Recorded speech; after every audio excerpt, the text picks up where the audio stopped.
Salut tout le monde! Laissez-moi vous raconter une histoire inspirante à propos d'un jeune homme nommé Tomé Keita.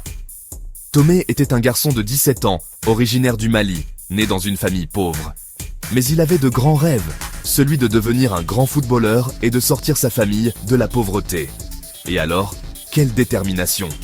Tomé a rejoint un centre de formation de football et a travaillé sans relâche pendant 2 ans. Puis, l'opportunité de sa vie s'est présentée. Un agent du Qatar venait au Mali pour recruter de jeunes talents. Le test aurait lieu au grand stade du 26 mars. Le grand jour est arrivé. Tomé et 200 autres jeunes pleins d'espoir ont tout donné.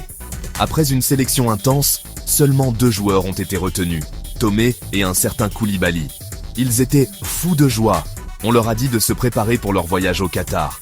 C'était comme un rêve qui devenait réalité. Mais ensuite, silence radio. Les jours se sont transformés en mois, et les mois en années. Pas d'appel, pas d'explication, rien. Tomé était dévasté. Il a perdu toute motivation et a arrêté le football pendant plus de 3 ans. Mais la vie lui réservait autre chose. Il a rencontré des amis producteurs de musique. Ils l'ont encouragé à tenter sa chance dans la musique. Hésitant au début, Tomé a finalement accepté. Après des mois de pratique et de sessions en studio, sa musique a commencé à devenir populaire dans son quartier. Petit à petit, sa popularité a grandi.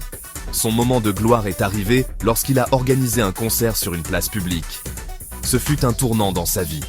Non seulement il a réalisé ses rêves, mais il a aussi fait une rencontre qui a changé sa vie. Et ça, mes amis, n'est que le début de l'incroyable parcours de Tomé. Restez connectés pour la suite. Fin de la saison 1 de l'histoire de Tomé. Merci de votre écoute.